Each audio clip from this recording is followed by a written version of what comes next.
stood and wait for the real hostage negotiator. God damn it, Jack, I'm talking to you. The last time you pulled this job jittybug popcorn antique ass shit, people lost body parts. Now you go in there and it's your badge. Hello and welcome back to Box Popcast, the weekly pseudo-academic pop culture analysis roundtable with drinking and swearing. My name is Christopher Maverick, but you can call me Mav, and I am once again here with my co-hosts Hannah and Wayne. How's it going, guys? Good. Oh. do you remember when Hannah first joined the show, Wayne, and she was happy and nice, and then she just got broke? You should be happy today. You got your computer back. I did get my computer back, but I've been watching the Marvel League, and the Oceanics are not doing well.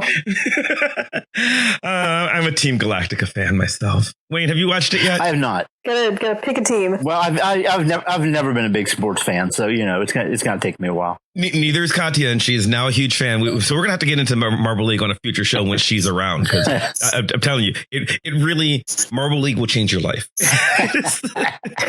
It's all I care about in this world now. Josh told me we couldn't binge the Marvel League because, quote, it was too precious and we needed to save them.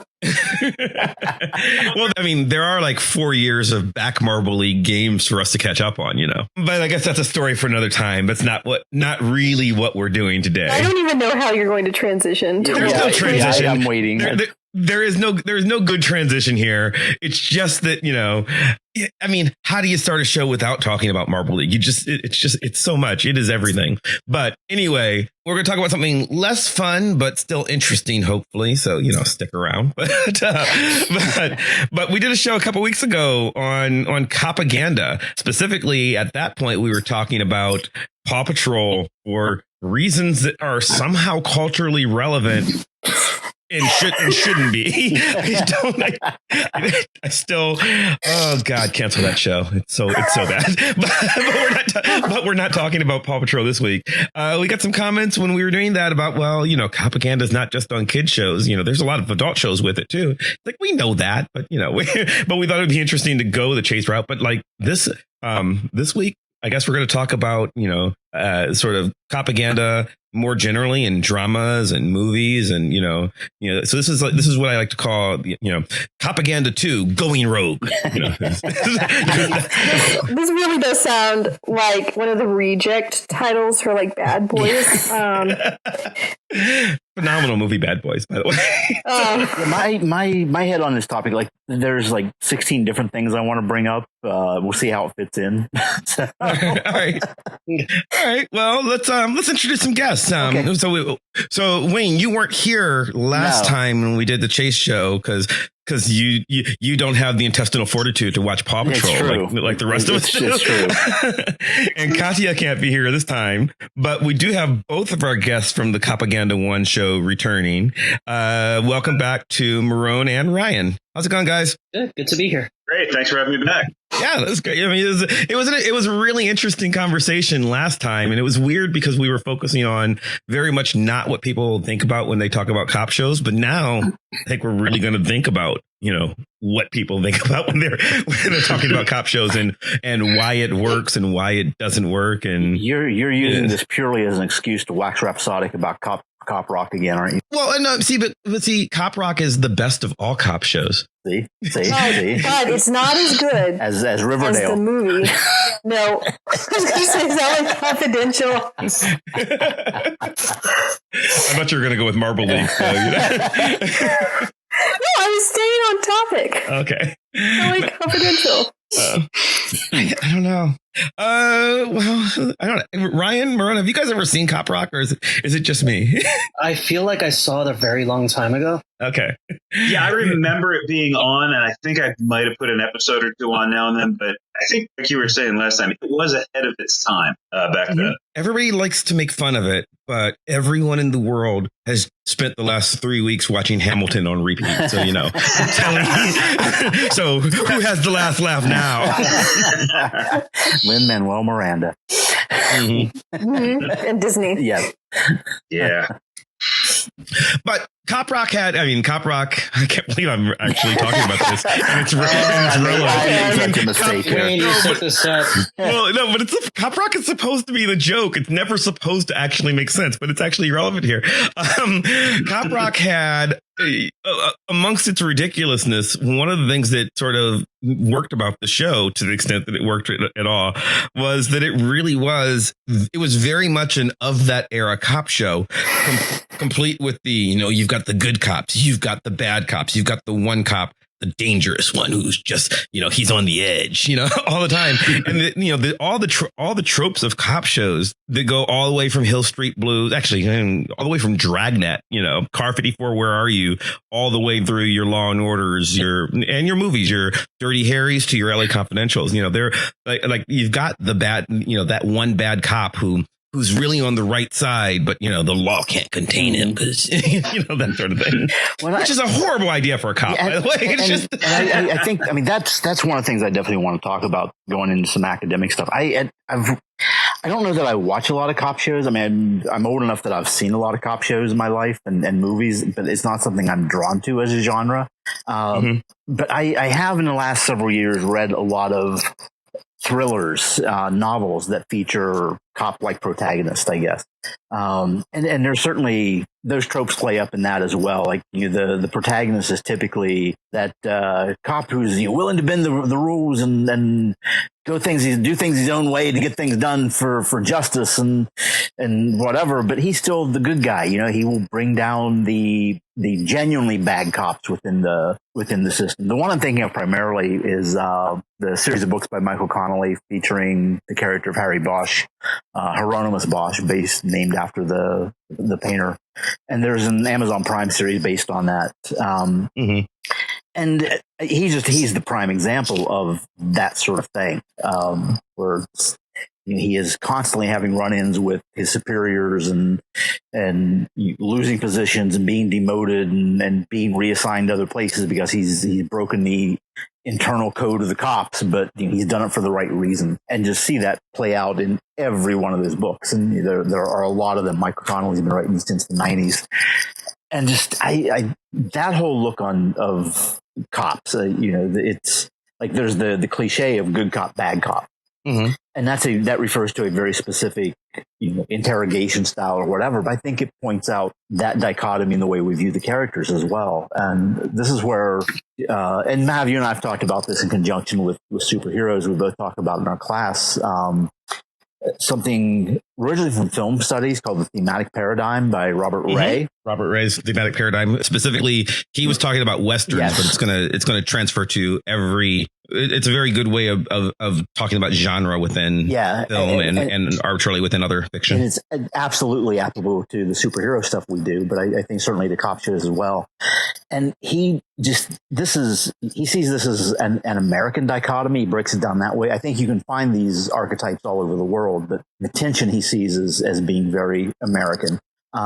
He proposes the existence of two different types of heroes: the official hero, who is the cop, the lawyer, the person who is officially sanctioned to uphold the law. The agent of the state. The agent of the state. And on the other hand, we have the outlaw hero, the person who does the good things, but is doing it on his own. In classic fiction, legends, whatever, King Arthur proved he was the legitimate heir to the king of England by pulling the sword from the stone, whereas Robin Hood just went out in the woods and robbed people. Yeah. And I think those two are kind of prime European cultural examples of those two extremes.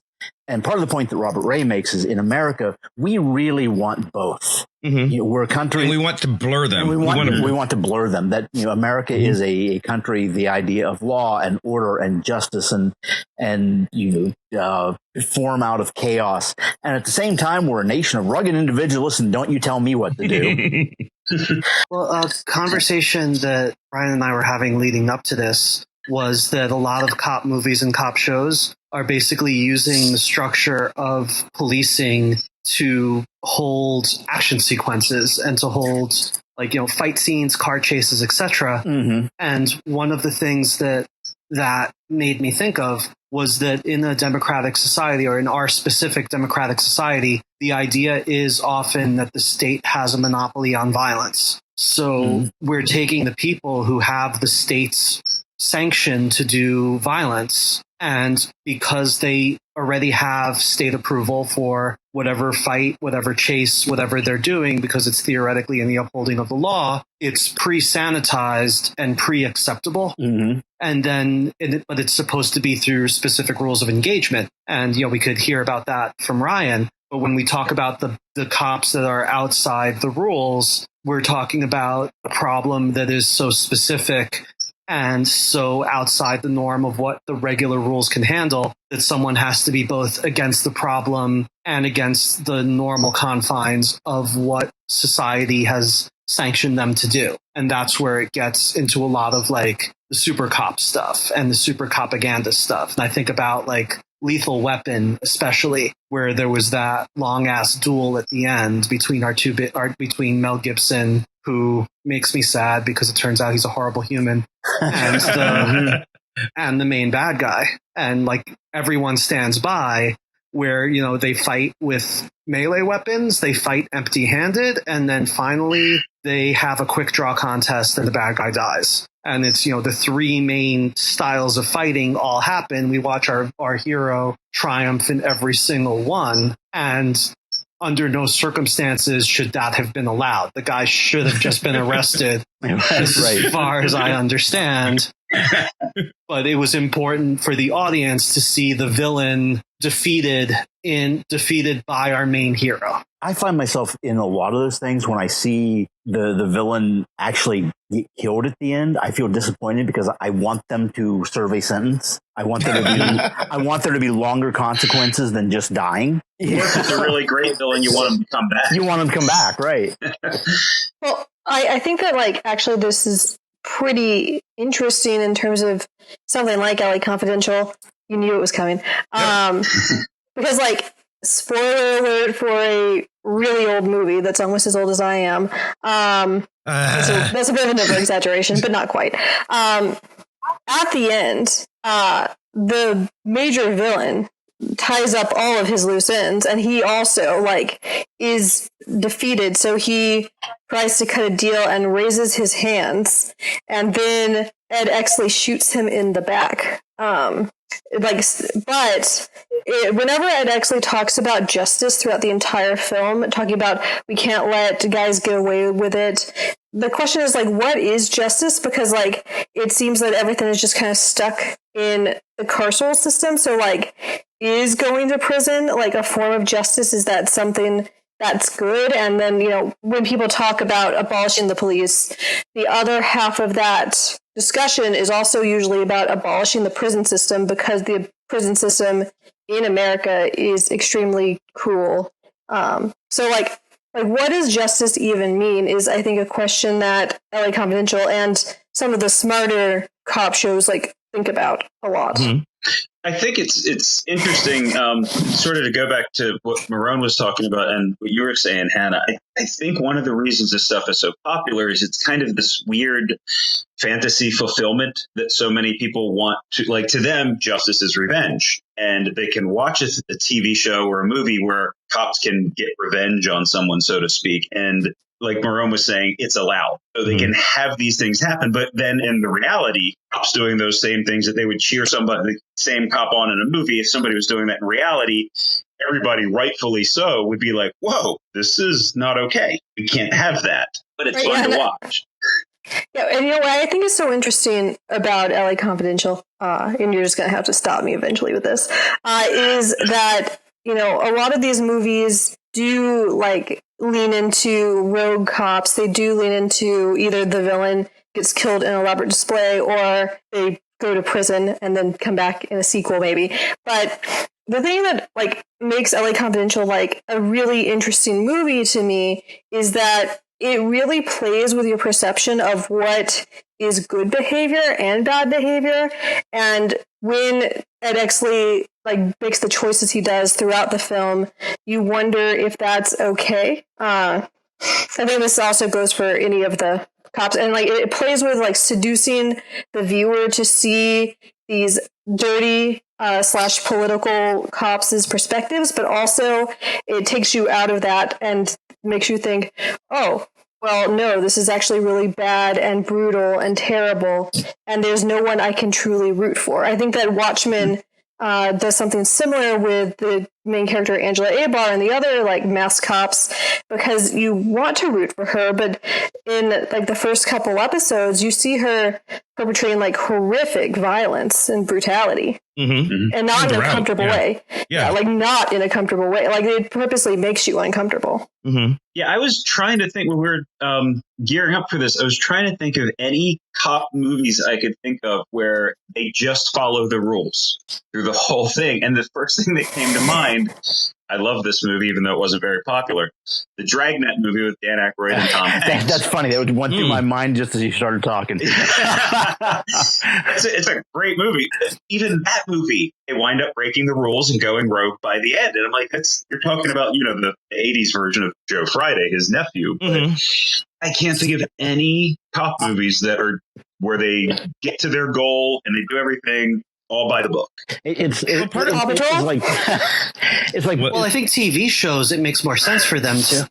Yeah, well, that adds more drama. It's more obstacles to follow the rules. Yeah, so I think the idea of medium of TV versus film and what the place of the rules are in the plot structure gets really important too. Because I'm just thinking more about this police as agent of the state, and in the United States, patriotism is seen as a value. So you want to be on the policeman's side, and you want to believe. And I'm speaking as a first generation immigrant, where in my elementary school in the Bronx, it was all about welcome to America. You're all American. This is a giant melting pot. Go USA #1. And, I'd be speaking to people who were brought up elsewhere. I'm like hearing different things about this. But you want to believe that we're the good guys and the policeman is part of the state. So in the medium of television, where you can have long form storytelling and you can have procedural, and the procedure steps up the plot, where at this point, this is the red herring. This is the real piece of evidence. This is where we have enough where we have to do things by the book and get this to happen. But you're seeing day by day. And then, people keep talking about the Passover question in movies of why is this night different, which is actually a mistranslation, but a separate issue. But the idea of a movie is a singular event where television is part of a longer narrative. And in the movie, since it's a singular event, it makes sense for it to be differentiated from this is the time that the rules do not count. And since the rules do not count, we're going to watch the exception to these rules take place. And we're going to watch our heroes do the thing that they shouldn't, that in theory they shouldn't do, but we're watching the exception to the rules. We have 2 hours. We don't have time for procedure. Well, that's kind of what it is. I mean, there's in addition to, we talked about Ray a little bit, but Ray does this with the thematic paradigm. Jewett and Lawrence, who have several books about we're going to talk about a lot of books this time, so a bunch of stuff's linked in the show notes. But they talk about the American monomyth, where they talk about the aspects of what makes an American, not just the superhero, but the idea of the American action hero. And then this translates into my work with superheroes. It goes into just there's a sociologist, Michael Kimmel, who wrote a book called Manhood in America, and several other books that talks about there's an idea of American exceptionalism. It's largely a myth, honestly. But we are, even with our president, no matter who it shall be, even if it's a crazy reality show host, or if it's somebody, no matter who the president is, he is the most powerful man in the world. Why? Because we said so, because we're America, and we like to say that he's the most important person, because if our leader is the most important person, that means our country is the most important. And that's, it's BS. We made it up, right? But we do that with everything. We like to believe in the idea, the myth of a person who can rise up by his own bootstraps. And if you can rise up by your own bootstraps, that means you play by your own rules. Yes, we want you to be an agent of the state who plays within the rules, which is what Ray says. But it's not interesting to watch somebody play within the rules all the time. What the great thing about the American hero is we can look at him and we can say, yeah, he's a good guy because he's an agent of justice, of violence, of the state. but he's the guy who has the moral code that he knows when and he alone knows when it's right to break the rules. Yeah, and I mean the basic thematic paradigm, the American monomyth as they outline it, is a basic story you see time and time again. It's a small community is threatened by outside forces, quote unquote evil. They can't handle it on their own. The people in town, whether it's the police or whoever the official thing is, cannot handle this problem. A lone stranger rides into town outside the system, and through his skill set, he is able to defeat the evil and restore balance and justice to the town. But then once that is restored, there is no place for him because he lives outside that system. So he must ride off into the sunset and on to the next town. To do it again. And so it is, once again, that whole, we want the official hero. We want the stability of community that can only be saved by the rugged individual who can't live in that community. And you see this going back to some of these books I was reading. Lee Child's character of Reacher, who was played fairly poorly by Tom Cruise. Yeah, Tom Cruise. Boy, did my mind go blank. Wow.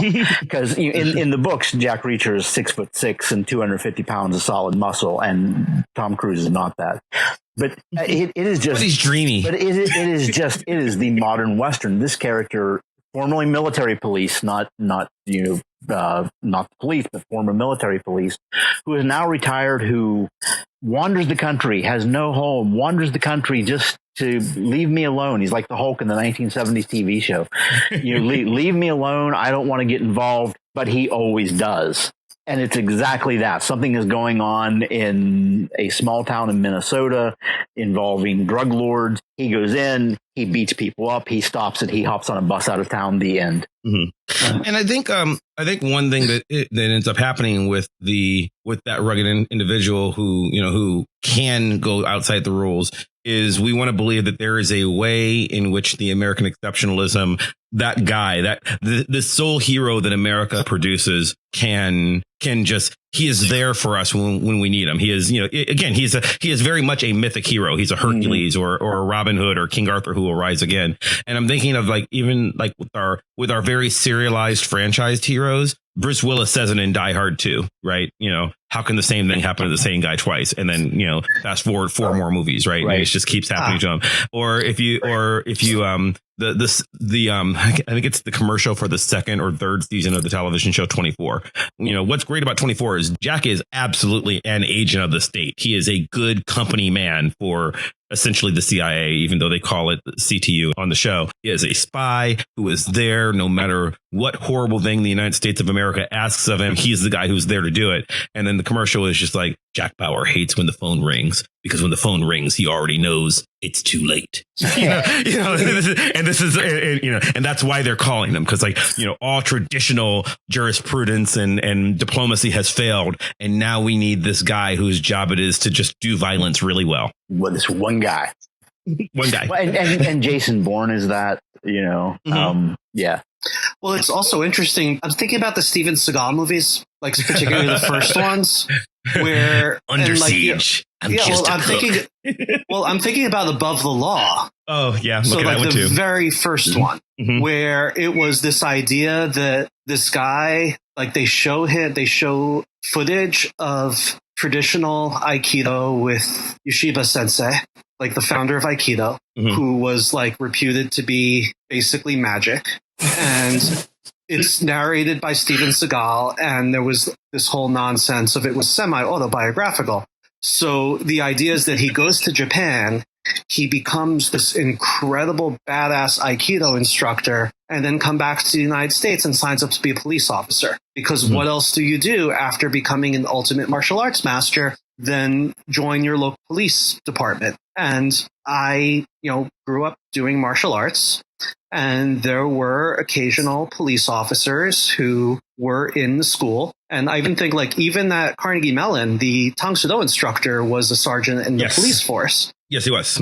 But, I enjoyed his class very much. But you didn't see these people it was someone who this was what he liked to do with his time. He didn't become this incredibly badass grandmaster and join the college police force. I will make CMU safe. Yeah. And I mean, we have a when's the last time you ever saw a legitimate cop, doing a dragon kick or the Matrix backflip or anything like that? Hard to do with all that military gear on. Yeah.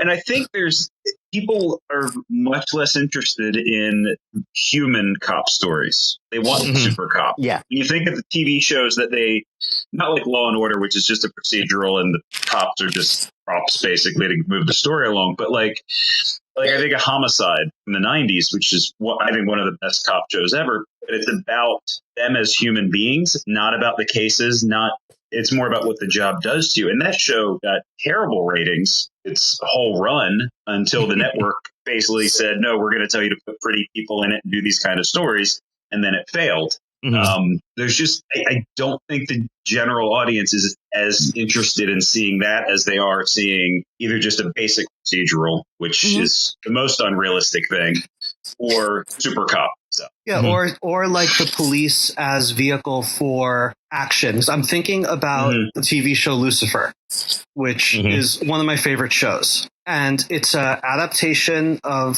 the comic book, very, very loose. And because like the actual comic book character would not make any sense in this context. Right. But he comes to the world, comes to Earth, is basically learning how to human.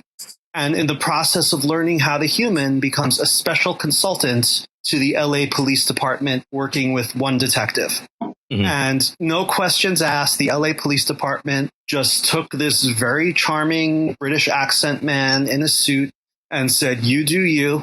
And he is solving murders with the LA Police Department while all this other shit is going on. But the fact that he's tied into the police department basically gives the show excuses for him to explore, I hate this phrase, the human condition and morality, and an excuse for him to use his funky devil powers. And like, that's the show. And when I think about it, like the actual police characters, most of the time are trying to play by the rules. The rules are really loose and weird. And there is some dirty cop stuff happening. And that's like a major plot line of how are we dealing with this corruption in our system? But like, they're trying to play by the rules, and they have the literal devil who is among them fucking with the rules. And for most of the series, big spoiler, he's very open about, well, I'm the devil, and no one believes him.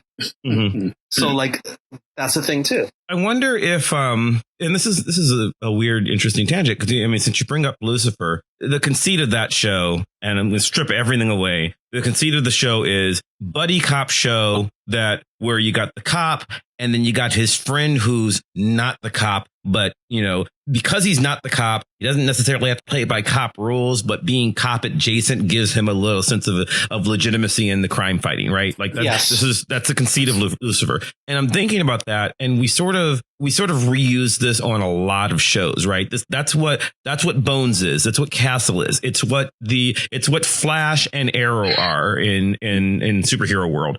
And you take it, there's The Mentalist had this conceit. We have the cops, and the cops need the help of their friend who has special magical ability, Ghost Whisperer, Medium. And then I thought, well, let's get really weird with it, right? It goes all the way back to, say, Murder, She Wrote, right? Murder, She Wrote is exactly that show. Now, just because my wife is a big Murder, She Wrote fan still today and watches old episodes and will listen to this one day and then, be very upset when I point this out. Jessica Fletcher did it. She killed all those people. OK, like it's all a cover up. That's the entire show. Watch it carefully. Not that many people should be murdered in that one little tiny town in Maine. But anyway, Cabot Cove. Right. Like she's clearly in on it. And, it's like Dexter also one of those shows. But that's a thing that we do. We, because being the cop, being the straight laced cop is inherently uninteresting. If you're going to follow all the rules, you pair them up with with an agent of the police who can break the rules because they're bad. And that's, all the cozy mysteries, which Murder, She Wrote is certainly product of. That's the plot of all of them. Is there's this sweet old lady who has cats who somehow can solve crimes that the local small town police can't. I mean, it goes back to just 19th century stuff too. Not that we should diverge into just like private detectives, but like Sherlock Holmes, like Edgar Allan Poe's, like it's they don't not work with cops. Like it's all there. Sometimes they're smarter than the cops, which is like my favorite thing about reading Agatha Christie is reading Miss Marple, and the cops are like, I'm so confused, and Miss Marple's like, well, if you just paid attention to village life, you would understand the human condition. I can't do a British accent. And then she's like, and then the cops are like, I don't think we should care about all these like love affairs because they're domestic. And Miss Marple's like, well, if you paid attention, you would know what I knew, and that would be that she did it. Anyway, I've read. That's exactly Sherlock Holmes's character and Poirot and the guy from Knives Out. And, they're all that guy. Yeah. Basically, I've read mystery fiction and romance novels since finishing my dissertation, and that's what I can talk about. That's funny. I burned through the first 3 books of Game of Thrones in 2 weeks after finishing my dissertation. So, like, I'm with you. I get it. But one thing that this brings up too is that this idea that the actual rules are insufficient. Yes. And that the agents of the state are either not empowered to actually enforce the justice and morality that the rules are supposed to be there to protect, or that the state is not enough. And when they take power into their own hands, then it becomes an issue where, okay, they've served justice and we've allowed them to. And then you get into things like Judge Dredd and RoboCop, where these are extraordinarily powerful agents of the state, and they are very by the book. RoboCop because it's the programming, Judge Dredd because he is the law. And what do you do with how they deal with the rules? And I think I don't remember exactly if they were entirely by the book the whole movie, because it's been a while. In the comics, Judge Dredd certainly is. Yes. Yeah. In a world that has very different rules than we have in some ways. And in the movie, the conceit of the more recent Dredd movie is very close to the comics. It's by the book, but the book is very different than our book. The Stallone movie, that one. Once again, that was an impression. That was not a clip, just so you know. I kind of thought you somehow got Stallone on the show. That was right. But the conceit of that one is, well, the book has failed, right? Like he is by the book. The law doesn't work the way we thought it was. Maybe we're not perfect. And it's what you get with, like, say, Minority Report too, right? He has to go rogue because the system has failed us. That's go ahead, Anna. I was going to say, and that's LA Confidential and things like that too. Yeah. Like you can't go outside the system because, like, the DA is corrupt, the councilmen are being blackmailed, the millionaires are terrible. They even, pull in all the, like, problems with, like, the Greer system of America, from, like, the ideas of manifest destiny and American exceptionalism to structural racism. Anyway, LA Confidential explains America to me. Yeah. I guess, to me that asks the question then, are they saying that the rules need to be more fascist? Would they work better if they are enforced by the book? Because you have characters like Judge Dredd, who, I'm sorry, he's a fascist. He's a fucking Gestapo. Well, and in the good version of the movie, I agree with you, right? In Dredd, the more recent version of the movie, it maybe says that. But in the Stallone version, I mean, people make fun of that movie. But as I remember, and it's been I didn't rewatch it for this, but the entire point of that movie is that the fascism doesn't work, right? It fails because you're having blind adherence to an imperfect system, which he didn't know was imperfect. That's the failure of the film. Mm-hmm. Yeah, and I think I just bring that up rhetorically because I can see both sides of that. That in some ways it's pushing for, we need stricter enforcement of these rules. But you're right, in any of those cases, that stricter enforcement isn't necessarily the answer. The rules are bad. And enforcement takes a lot of forms. So I can tell you that in a lot of contemporary self-defense training, a aspect of dealing with a violent encounter is dealing with the aftermath. And they're very specific about, if a cop shows up, you must articulate what happened and why. and fear the Notebook. And like when you see if you are in a situation and you are dealing with law enforcement because something did not go well, the things you say and what gets written down will have massive effect on your life. But the system part of someone spending a shit ton of money on lawyers and having like losing their job because they have to be at court dates all the time, or, you know, in more recent times with all of these protests, people going broke or because of bail doesn't necessarily make good cinema. But, you know, Right. I'd actually like, what do we do with like the portrayal of the Notebook? Not, you don't mean the one with Ryan and you mean the different Notebook. Yeah, I mean, like, well, I guess when the cop, like that's the thing that like a lot of the self-defense instruction Right. deals with, because like, so Mark McYoung, who's like kind of one of the main voices of this, he's like the great grandfather of a lot of this right now. He says that if you're in a self-defense situation as a civilian, there's two outcomes and both are bad. One is that it doesn't work and, you know, you suffer for it. The other is that it does work and then you suffer for it. Because like, if you end up in a violent encounter and you really hurt someone, law enforcement shows up and you have some explaining to do. And there was a recent post I saw where someone said that they need to change the language from perpetrator and victim to asshole 1 and asshole 2. But like, I would actually like to hear from. Said that? It was Mick Young that said that, but I know that he deals a lot with cops. So, but I mean, I'd like to hear about that too, because that's an aspect of this that we don't get in our entertainment, and I think we're very blind to it. Yeah, and I can say almost most of the time, the person that loses the fight is pressing charges. And at least where I was a cop, the law was, doesn't matter who started it, doesn't matter who hit first. If two people interacted in a fight, they can both be charged. It wasn't our job to figure it out. That was up to the court. So almost always it would be one person presses charges and the other guy's like, screw him, I'm pressing charges too. And like he said, both outcomes are bad. Yeah. So, okay. So then the question becomes, if we're, to sort of, swing back around to the point of this episode, if we're looking at, violence, whether we're in the individual who isn't actually an agent of the state or the agent of the state, your John McClane, who in real life would have been, before IAB so many times, and just like there's no way McClane's still on the force like 30 years later, right? No.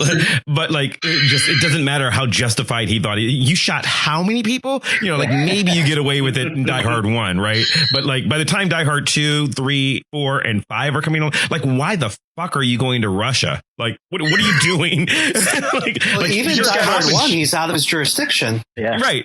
But like that's it. But at least Die Hard 1, he's effectively a civilian who's just trapped, right? Like I can see how he ends up. He's, for coloring of the show, he is a cop, but like he's effectively no different than the situation Ryan was just explaining, right? By the time you're in like Die Hard 3 and beyond, I'm like, dude, you're looking for trouble. Like, what are you doing? To be fair, in Die Hard 3, Trouble was looking for him. That's true. Yeah. Trouble's, but still, it's just like you are an internal affairs nightmare. You're not worth the paycheck anymore. Like he is absolutely going to be fired. So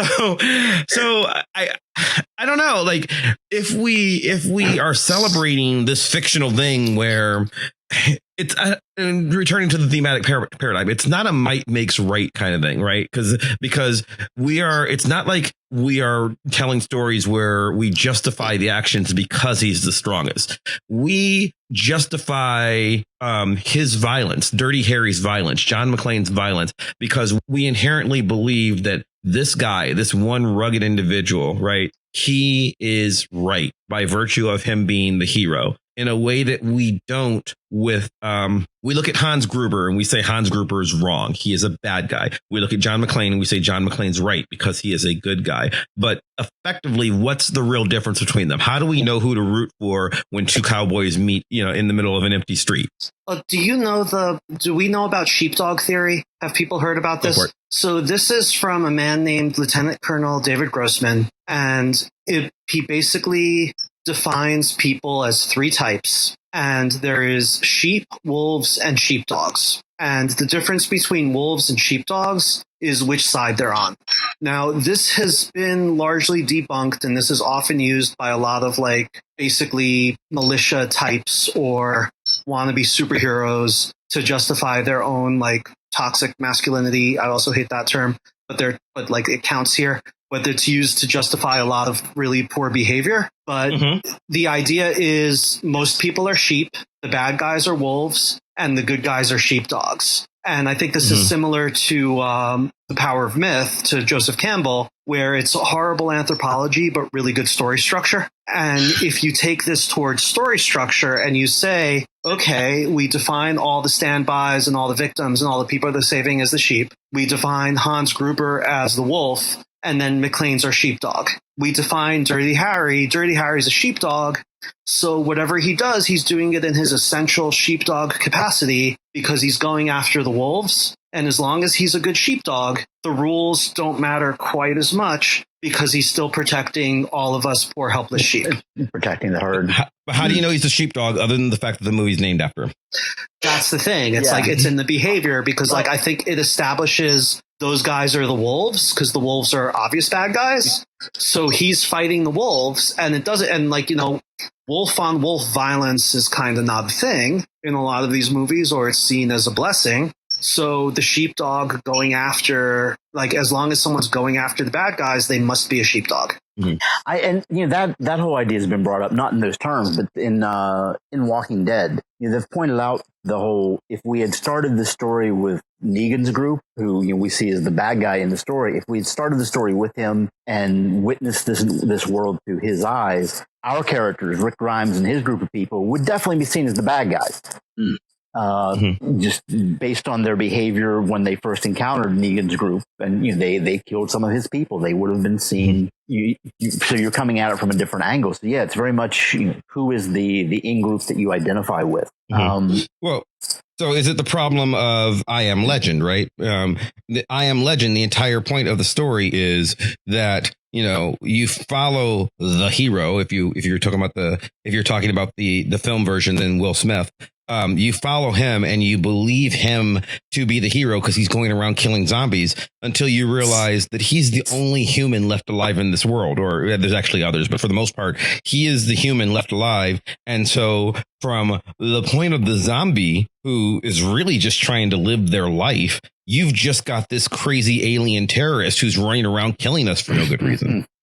Yeah, and when you find out that they actually have somewhat of a society and care about each other, and they took all the teeth out of the actual intent of the story in the movie at the end. But yeah, I mean that's such a great, powerful story, and like you said, it's all the perspective. Once we realize that they have emotions, he's awful. Yeah. So I wonder and all you're going to roll your eyes again. I wonder in stories where there's an attempt to collapse the cop and criminal, or wolf or sheepdog or whatever, two poles. We have something like LA Confidential, which literally is like, look, these cops are literally like trying to take over a criminal like syndicate. This episode in Hannah's Rent, sponsored by LA Confidential. It is one of the most relevant movies. Also, it came out 3 years after the crime bill passed. It's amazing. Should have won the Oscar. Not the last time I said, but also things like Watchmen, where they kind of collapse the vigilante superhero, which is traditionally seen as a hero, despite them not being totally with the law, and police officers. But the more you see the story unfold, the more you question Angela Abar and other characters' role in society because of how policing in America works. If that's the case, if those things are collapsed, can we say though that they're anti-cop totally though? Is there any truly anti-cop media? Well, The Boys is really interesting in that regard. Yeah, that is, and I was going to say one that I think almost perfectly encapsulates what you're saying, Hannah. It was The Shield, where you've got the cops that are totally bad guys, but still from episode 1. Yeah, exactly, and sit there and they tell themselves they're doing good because they're still locking up bad guys, but they're profiting off of it and killing people that get in their way. It's always fascinated me what a big hit that show was. But again, it goes back to that weird fantasy fulfillment where I think a lot of people want to be that guy and have that power and do that stuff that he does, but they don't want anybody else to be able to do it. They certainly don't want them being able to do it in real life. Is it a justification in your own ideology? So I'm thinking of I'll take it to real life right now.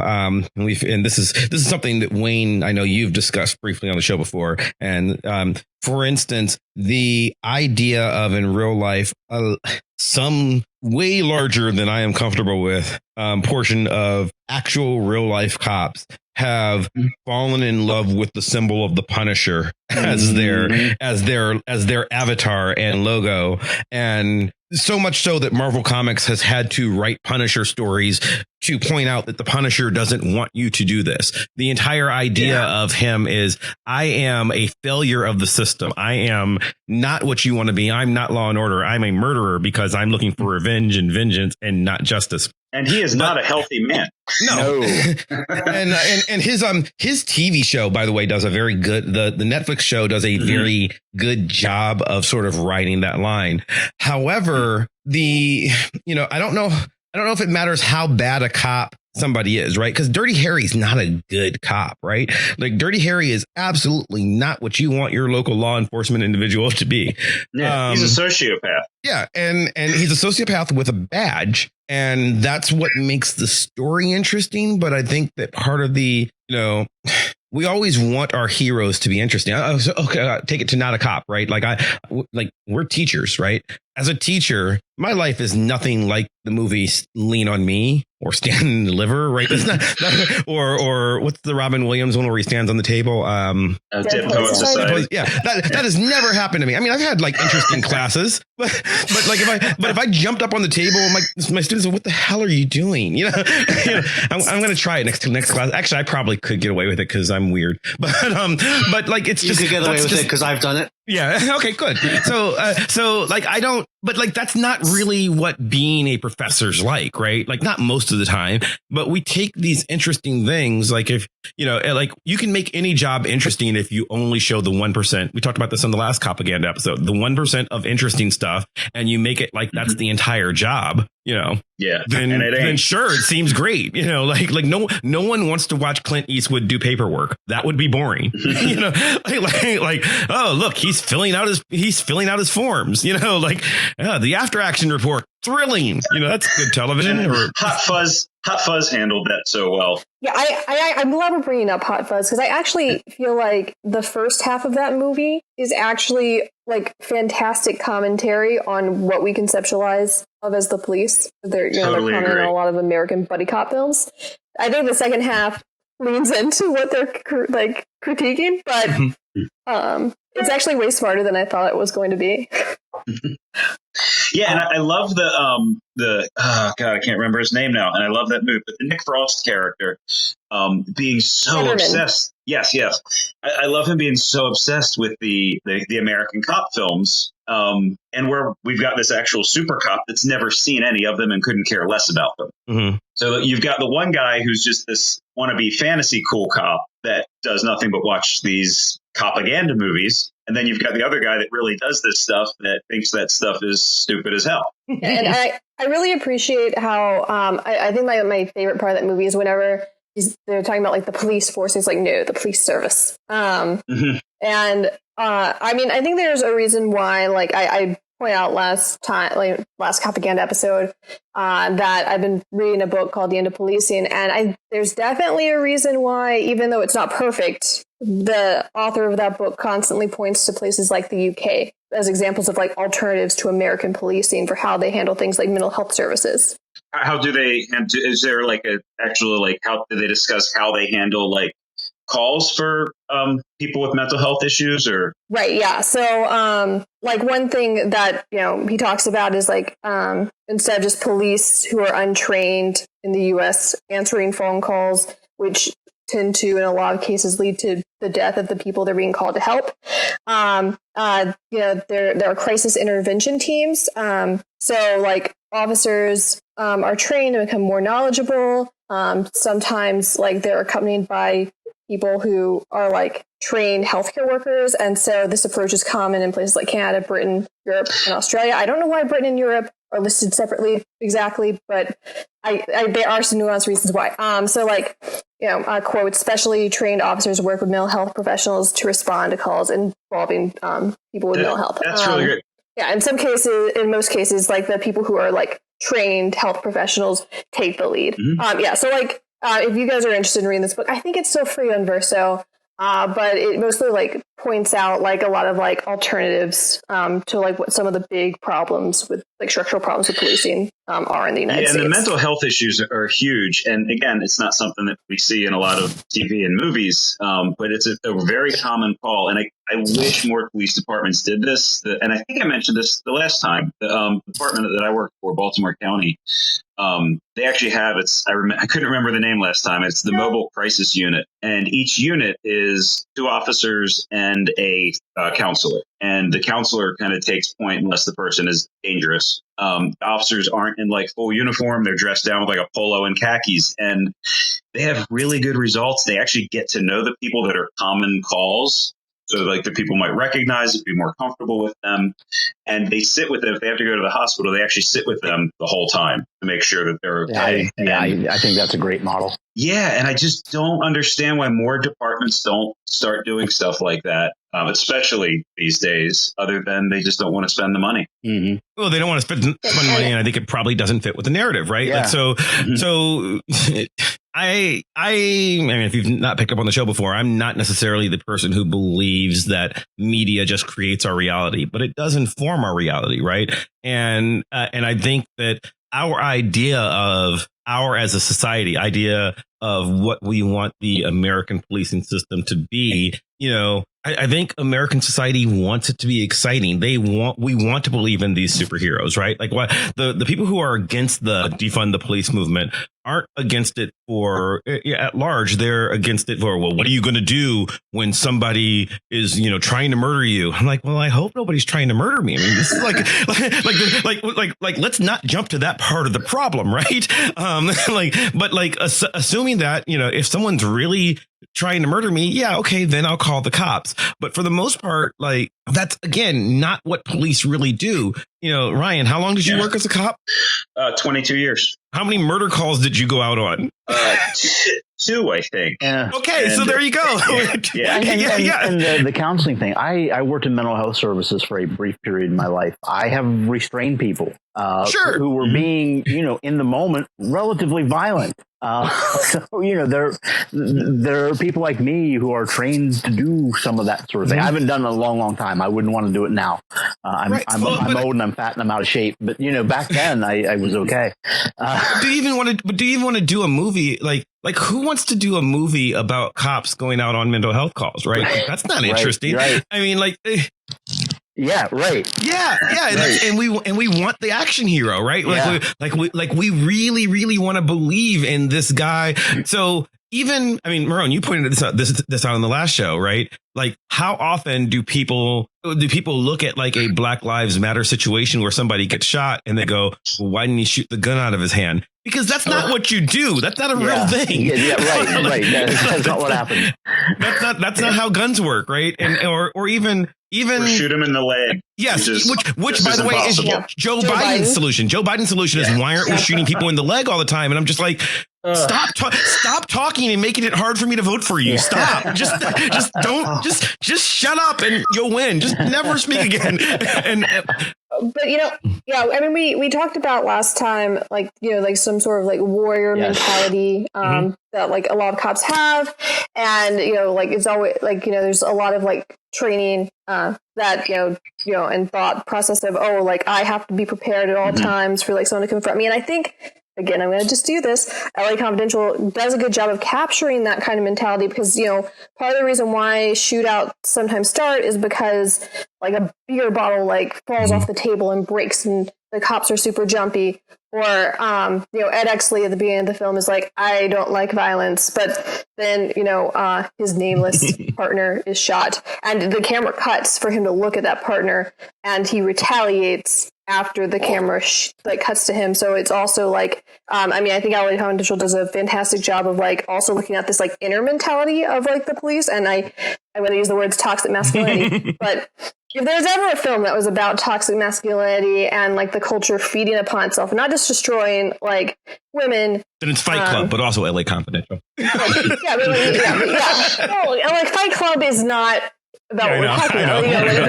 It's a story about like people destroying not only others but themselves. Like the department's feeding on itself. There's just constant cycles of abuse. That is the movie, which is why I like it so much. It's my favorite movie. Kidding! I didn't catch that. Well, like that, and like Mav brought up with Fight Club, I find that there's a whole bunch of people that like those kind of movies for the wrong reason. Yes. People that love Fight Club that don't understand. Much like The Punisher. Exactly. Oh, and I'm glad you brought that up because personally, I get so disgusted when I see those blue line Punisher shirts. Well, and we're going to link in the show notes. Nate Powell, who was the artist on the John Lewis story March, did a really wonderful comic about just kind of growing up in the culture of police and military and how they've taken on that Punisher symbol and what it means. And we're going to link that. He really delves into some of those ideas. Yeah. And it's just, it's a really weird thing. Like, there's the saying, if all you have is a hammer, everything looks like a nail. Yeah. And that's the idea. Like if we create an idea of cops as the cops are who you call when you want somebody to shoot somebody, that's really, and even in the ideal situation, even in a situation where we have good mental health, we have it, like that should not be our idea of what policemen are for. Because again, Ryan, how many people did you shoot in 22 years? 0. Yeah. Oh, there you go. So clearly you were a horrible cop. In 22 years, you should have shot dozens of people per day. You're never getting a movie made about you. Right. Yeah, probably not. And so, but that's the weird thing, right? If we, what is our idea of what violence is? What is our idea of what cops are? What is our idea of what mental health is? Right? It's all based on sort of, we form so much of our reality based on media, on what and media, I mean this broadly, what we read, what we watch on TV, be it fictional, be it the news, right? We form our ideas of these things that we don't necessarily experience, if we're lucky, on a daily basis by what we absorb through the culture. And if we create an idea of only the exciting part, then it becomes weird. However, the counter to that is, and this is why I always have trouble, as somebody who studies media for a living, I always have trouble with people who say, well, why don't we just do stuff about the good? If we had more movies about good cops, then people wouldn't feel this way. It's like, no, they just wouldn't watch those movies, right? Like, it is a flaw. And America has a taste. The Hallmark Cop Network. Well, I think another question, because I think we had the question of how many people did you shoot in 22 years, Ryan? But if I can ask, and we can delete this later if necessary, but how many acts of violence did you engage in? Well, I am probably skewed low because one thing I was known for was being a good de-escalator, which basically just boiled down to me going up to somebody that was upset and saying, hey, tell me your side of the story. I want to hear it. And 9 times out of 10, they'll calm down and listen to you rather than going in and wanting to look for a fight. But, honestly, like real violence and fights, maybe over 22 years, 15 to 20. Not really. I mean, I was always focused on nobody getting hurt, whether it's whether it's the suspect or me. I just really feel like with some patience, you can handle that stuff most of the time. And that's a boring ass movie. Boring movie. I truly want to believe that most cops are like that. Sure. Yeah, and in my experience, honestly, if we're more than 50% for sure. Yeah. Okay. Maybe not a majority. Maybe not most, but you were there. So, I mean, at this point in the conversation, I might be introducing too many. There are 2 points I want to make that might actually just be another show at this point because we've gone on for a while. I want to bring up the flip side of the super cops thing, which is, in the 1970s when Dukes of Hazzard just presented the cops as idiots and the bad guys. Mm-hmm. And that's one example, but there were many of them, that genre of movie and TV show that just, you were running from the cops. NASCAR was born out of, the sport of NASCAR was born out of hillbillies running alcohol through the hills and trying to escape the cops. The cops were seen as the bad guys. Yeah, I went on a moonshine tour last summer, and it was enlightening. And I find that interesting. I don't know that if we see as much of that sort of thing anymore, where it's just Smokey and the Bandit, and that's the outlaw hero. Certainly, those guys were the Robin Hoods of Tennessee or wherever they were based. Right. Well, Sheriff of Nottingham in Robin Hood, which you said before, but Smokey and the Bandit, I think it still happens. I mean, like you're all the guards in Cool Hand Luke and Shawshank Redemption, and I mean, and Robin Hood, Robin Hood still remains popular. Are they like retell Robin Hood's story in a modern context? Because I mean, like the different episode, but the point of Robin Hood is that society is unjust, and therefore we must, redistribute the wealth, eat the rich. There we are. There's our current moment. Yeah, Robin Hood would still qualify as a sheepdog. Yeah, whereas Sheriff of Nottingham would be the wolf, and I mean, he literally is in the Disney Robin Hood. Yeah, you're welcome for that. Well, but I mean that's the thing, right? Like you're taking all these. This is again, the story is what it's just based on perspective. It's the I Am Legend problem, right? Like we choose to believe that Robin Hood is stealing from the rich and giving to the poor, and that's all great unless you're the rich, right? Like which I'm not, so fuck them, But but if I were, I might have more of a problem with it. But that question of perspective, I think one of the reasons that it's become so popular, The Wire handled that so well, and it's one of both David Simon, the guy knows what he's doing, but it's probably my other favorite cop show of all time because it's all gray. The cops. I mean, you've got Freeman, other than him, and Prisbalewski. Other than those two guys, the cops, not all of them are good guys. The dealers, they really they showed you the humanity behind them. And then with the fourth season, all about the schools, where you get to see how these kids get into this lifestyle. And you cared so much about those kids. They handled that whole thing so beautifully by giving us all these different perspectives. And not being, hey, it's good guys versus bad guys, drug war. And speaking of Idris Elba, I just take this time to recommend the British show Luther that he was in. That same thing, just same type of, he's a rogue cop who teams up with a crazy woman, a really dangerous sociopath to do the right thing. But really well done, and being a British TV show, there's like 8 episodes or something. It's 4 seasons long, but it's like 8 episodes. And the other point I want to bring up, and maybe this is the other show. The other thing I noticed in these books I referenced before, the Bosch books and Lee Child and some of the others, is how often there are newspaper reporter characters or TV reporter characters in that who are really treated as the enemy. Just that whole, there was the time that Clark Kent was a reporter because that was the epitome of American freedom and free speech and all this sort of thing. And just how much the press is now demonized in so many of these shows as being the bad guy. They are obstacles to solving the case. They are, interfering. They're wanting information that, if this gets out to the public now, it'll ruin our chances of this case.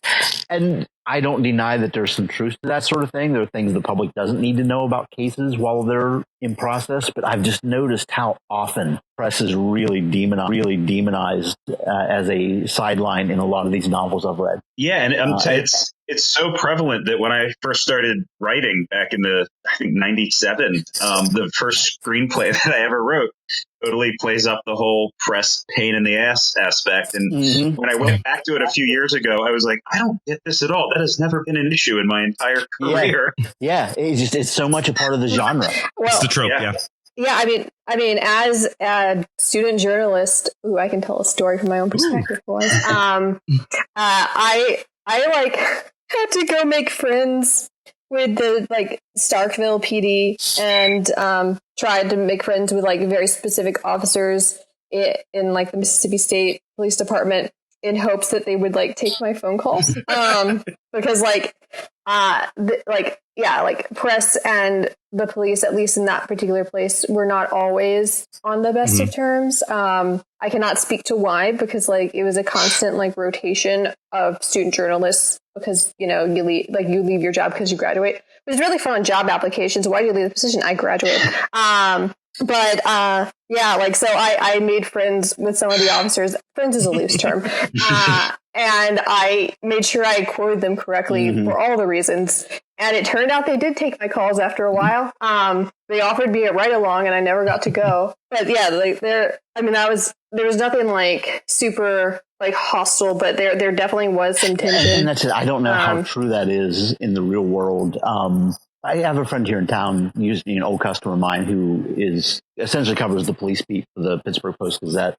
I haven't talked to him for a while. I should pick his brain on that to see what his experience has been. My experience was always the cops definitely have their guard up when talking to press. And I think largely a big part of that is not we anymore, but when I was a cop, cops aren't supposed to talk to the press unless they're given permission or given blanket permission. Yeah, exactly. So I think that a lot of it is just, I don't want to say anything and get in trouble.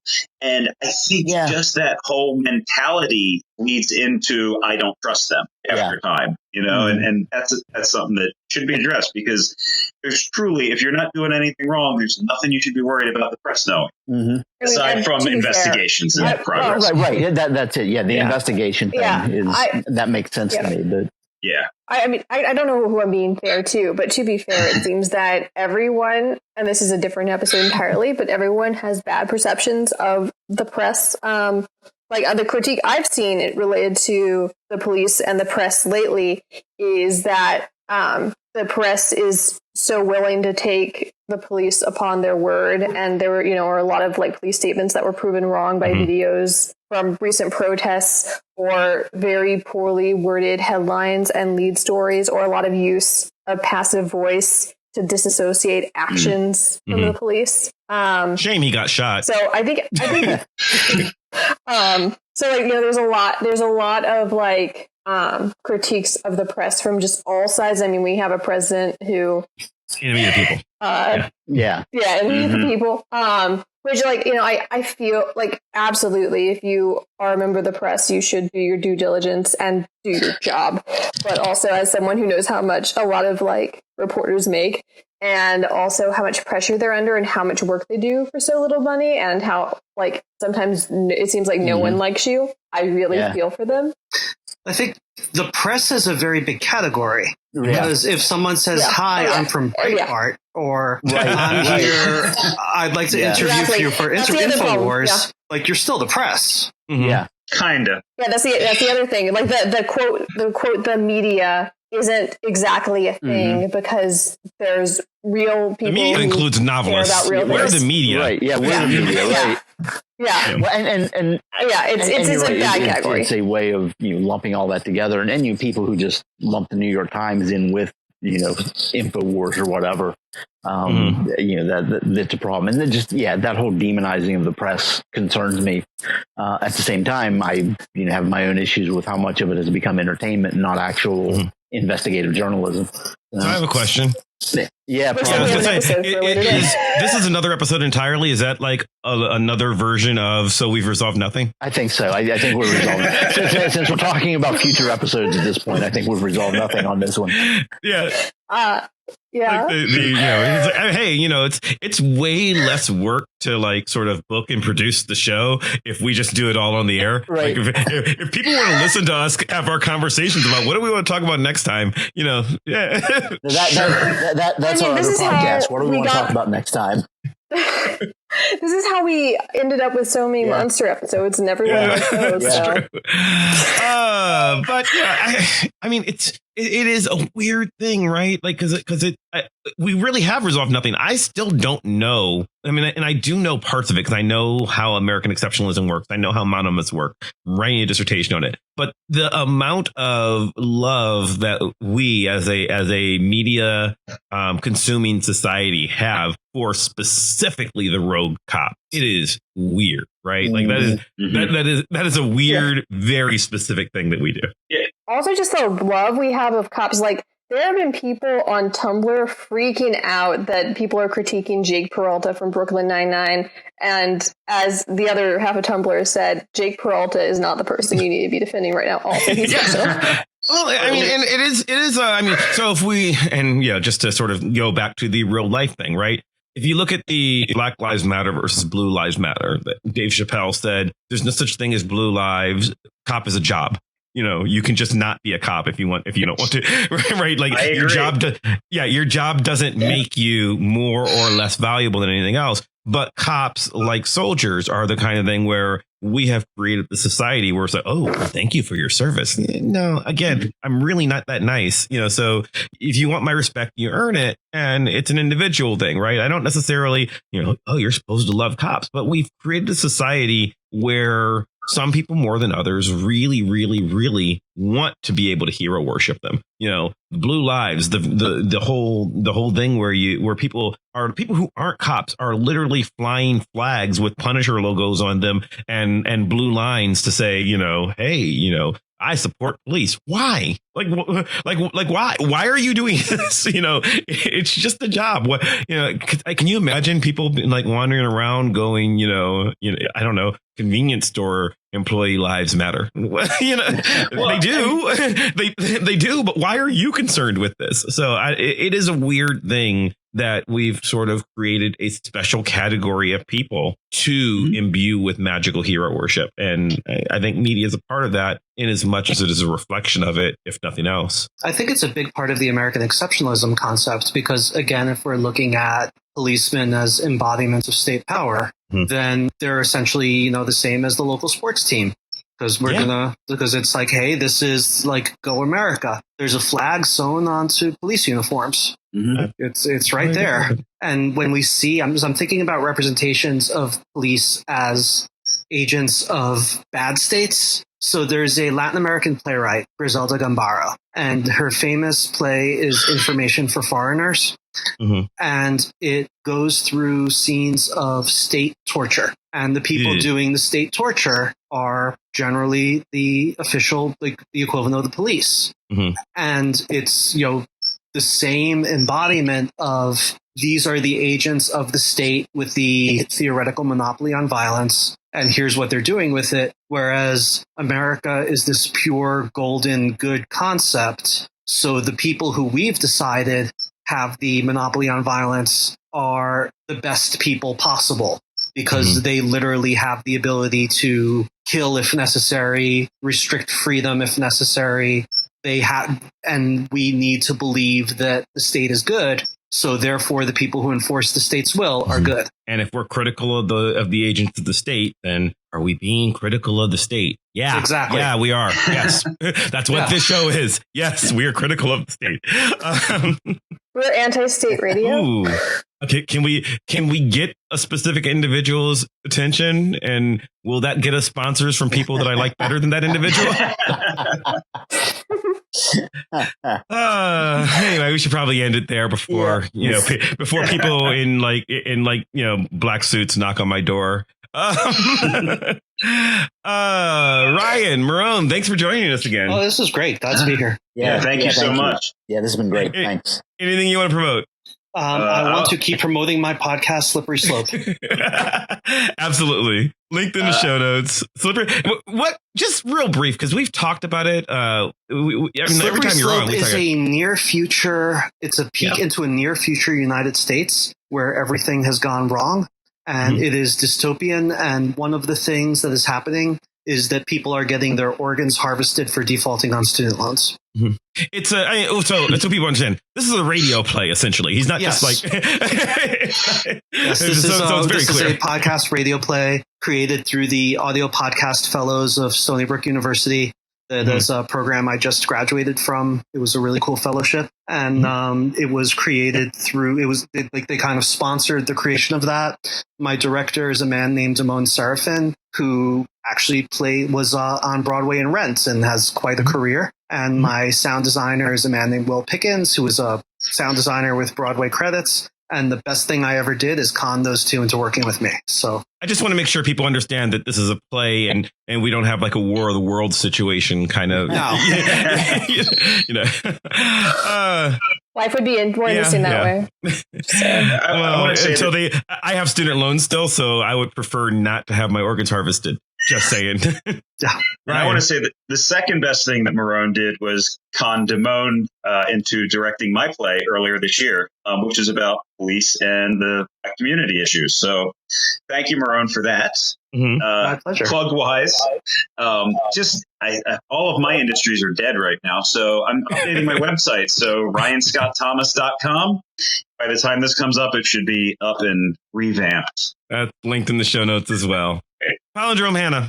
Well, I definitely can't promote my website because Ryan's website's so much cooler than mine. I'm being 100% serious. You can follow me on Twitter at Hannah Lee Rogers, I guess. I've stopped tweeting my own thoughts unless it's directed at someone. So maybe I'll tweet back at you one day. I'm not very interesting right now. You can find me here talking about LA Confidential or Marble League or whatever. And Wayne. Unlike Hannah, I have something to promote this week. Believe it or not. Wow! Wait! Hold on. I'm sorry. My notes are weird. Hold on. This is not. I wasn't ready for that. I know. Surprise.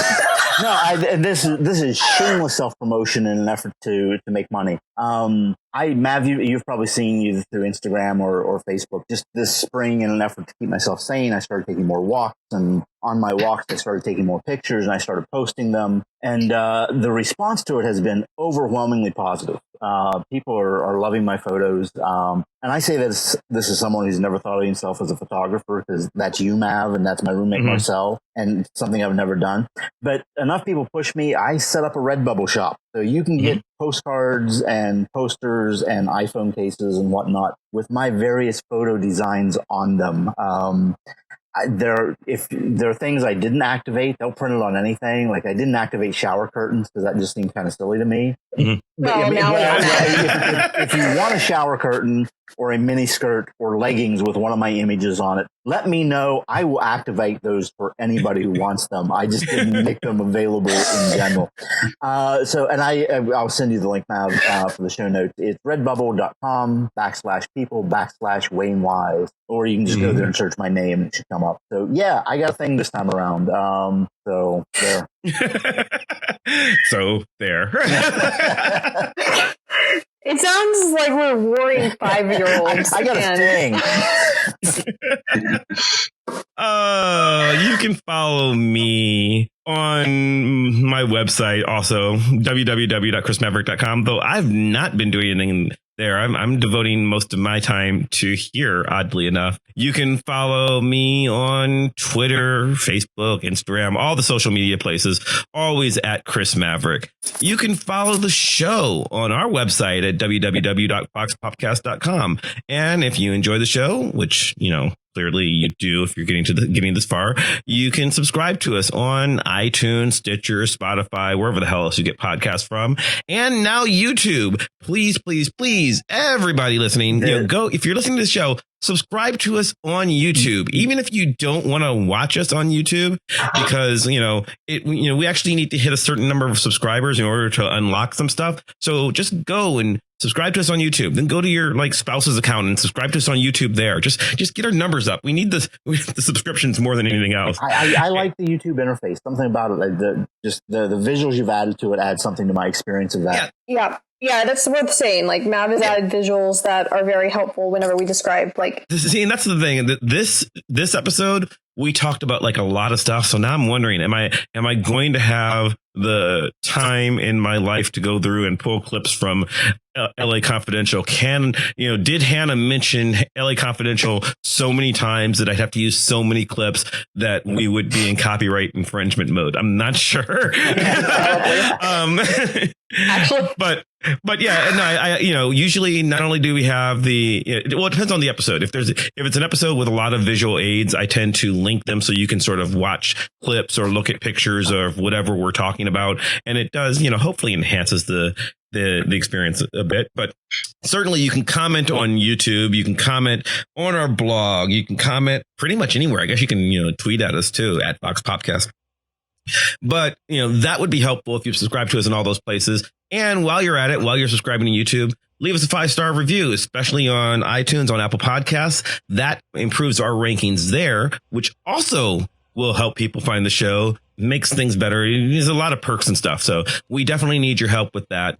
So if you've got a moment, leave us 5 stars, write us a little something that, as a review that talks about how awesome we are and why you love the show, and also just makes us feel better. I would like to thank Maximilian of Thoughtform Music for our epic theme song, building ever so more epically and playing us out. Once again, thank you to Ryan and Meron for joining us. Thank you at home for listening, and we'll see you next time. Bye. bye. Wear masks. Wear masks. Let's do it.